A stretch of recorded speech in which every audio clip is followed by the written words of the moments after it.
Hello guys, what's up? So I'm back again for another tutorial video.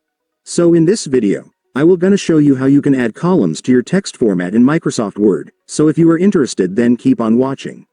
But before all that, if you are new to my channel consider to like and subscribe for more videos like this, and also, you can comment down below if you have something that you want me to make a tutorial about. So without further ado, let's start the tutorial.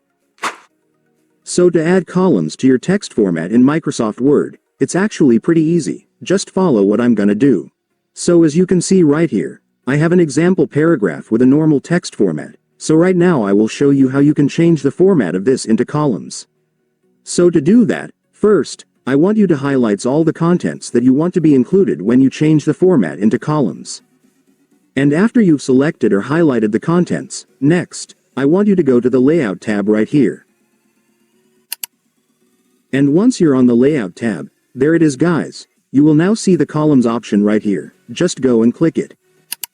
And then you will now see all the column layout options you can select. There will also be a preview icon on the side that will show you how your contents will end up looking once you selected the option. This will help you decide which option to select.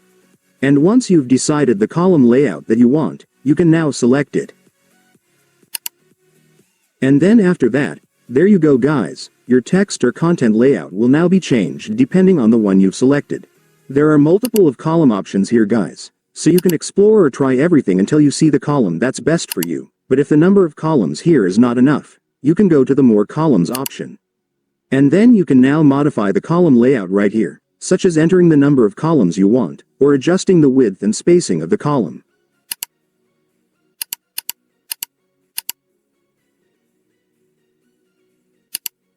And then there you go guys, the number of the columns is now changed based on the number of columns we entered.